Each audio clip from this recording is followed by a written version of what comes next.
Hi, Sandy here. I want to try tea dyeing some stuff. I'm not going to coffee dye because I don't like coffee and I don't like the smell of it. I do love hot tea. I watched a video and I don't follow instructions. People take their tea bags out of their pot here, but I'm leaving them in because that's where the strongest tea is to me. I can dab it on there and leave some marks. So I use generic tea bags, and they're like $1.10 for a box of 100. So this is 12 tea bags, so it cost me like 15 cents. So I brewed it real strong.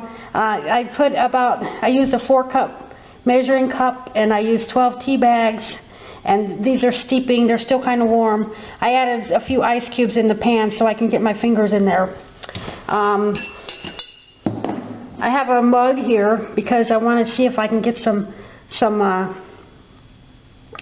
cup marks on there, some stains. I don't know how well it's going to work.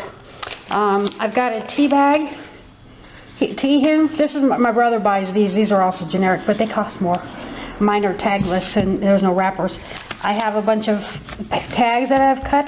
These are just print paper for your computer, you know. I have some book pages. They're already a little off-white, but we'll see how they turn out.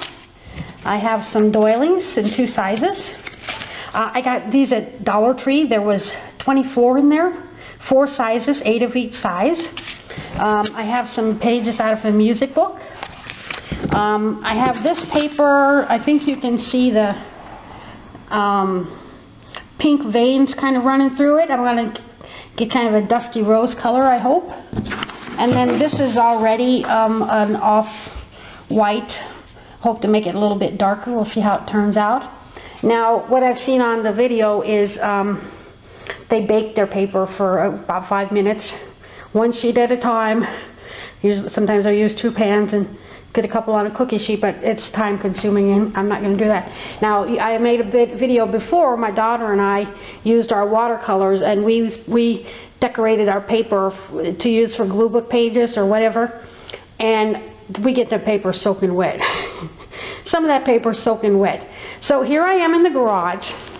There's my table, my craft table. I have my ladder here with my camera stand, my tripod on there. I'm going to put the camera over it so you can watch me play. And then over here, there's my filthy truck. My husband's at work, so this space is empty. This is an old bedspread. I've had it for like 30 years. I have painted so many rooms with all brown spots from staining furniture and woodwork and stuff, spray painting stuff. Pretty sure I know what them brown marks are from. I think when I spray painted some metal soda fountain chairs, and that was a long time ago, very long time ago. But anyway, so when we do our watercolor paper, we spread it out on this blanket for a couple of hours and let it dry. So that's what I'm going to try to do. I watched one video and the lady ironed them afterwards, and she said something about how the heat kind of brings up the color. I might try that, but when I do my watercolors, when they're dry, I stack them up and put a heavy weight on top, and then they're smooth.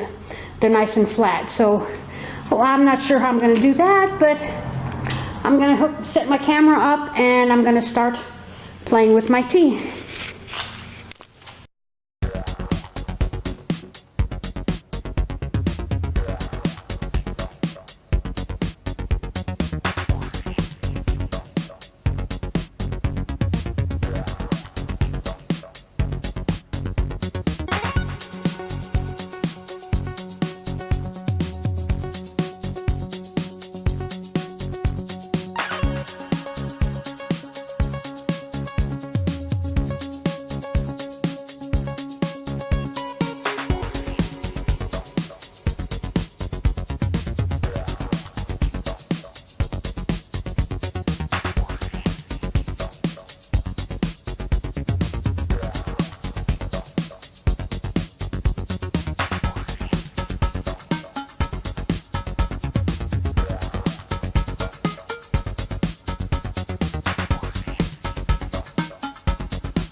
tags are a little bit hard to see.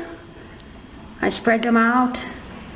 And then all of this stuff, after I got it all spread out, I put the tea bag soaking wet into the mug, and then I just squeezed them and dribbled tea all over everything. Yeah, this is hard to see. Okay, there you can see the doilies. Those are nice and stained up. The paper really took on the brown color. Lighting's not very good in this garage. There's the doilies and the tea bag holder. And these literally have puddles of tea standing on them. And I'm going to come out here in about an hour and flip them so the other side can dry. So we'll see how it turns out, and then when they're dry I'll stack them up and flatten them so I don't have to iron them. Maybe I will iron them. I'm going to try ironing a few of them, see if it makes any difference. So I hope I get some nice tea stains. So we'll be back. Okay, here it is the next morning. I let this stuff dry on the floor for a couple of hours, and then it was 10 o'clock and I had to go to bed, so I brought it all in and I spread it out on my floor. It wasn't drippy wet or anything, it was pretty damp. And now this morning I gathered it all up. It was dry. And then I ironed it, and it only took me about 5 minutes. And my countertop is an off-white, so got this pure white paper to film on. Here's the tea bag package. So that turned out okay. It's a little brown. I was kind of excited about this paper. This is from a book that's like 30 years old at least. Maybe close to 40 years old. And when it was wet, it turned pretty dark. But here's the book now. Well, it did get a little splattered. It didn't make a lot of difference. But it is a little bit darker.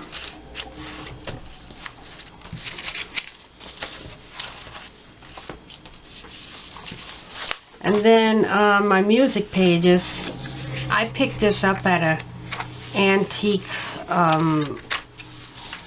special day when they had stuff outside. People had set up tables, and this book got rained on. So I asked them, can you give me a better price? And it was for like $1. And it was fine. But it's like 100 years old. This is pretty old. So this is the tea dyed, and this is the original. Not a lot of difference. Not a lot of difference, but and it's you know, not blotchy or anything. But I probably left it in the water for less than a minute, in the tea for less than a minute. Next time I'm going to leave it in there longer, maybe 5 minutes at least. But you learn. It's how you learn. Now this,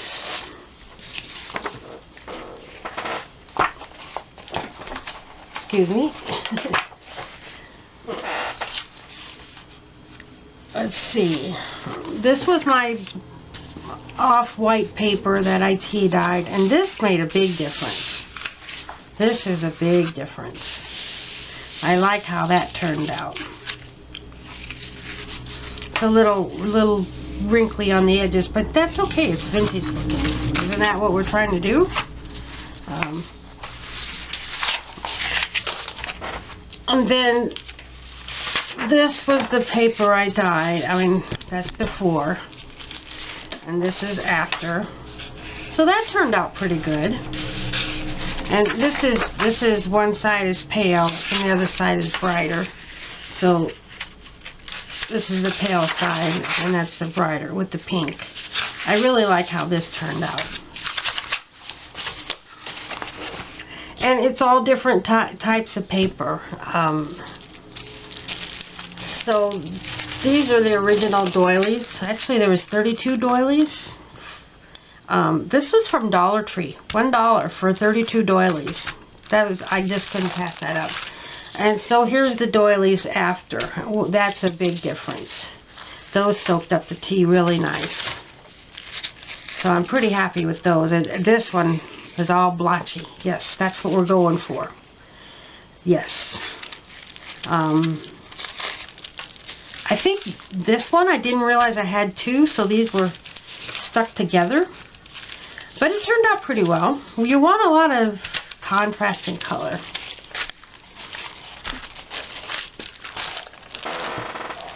And then my paper tags. It's just computer paper that I have cut up into tags. And this is after. These turned out pretty well. The computer paper. Yeah. It turned out, some of them are blotchy. That's what we're going for. We want those stains. This one, look at that one. That one's good. One of them I stepped on with my shoe and left a shoe mark on it. It's in here someplace.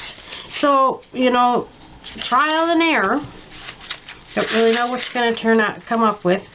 And then I whipped this up just this morning with one of these tags. Going for the vintage look. And I like it. It turned out pretty well. So, watch some videos on tea dyeing if you want to try it and decide which way you want to do it. And don't be afraid to try new things. Bye.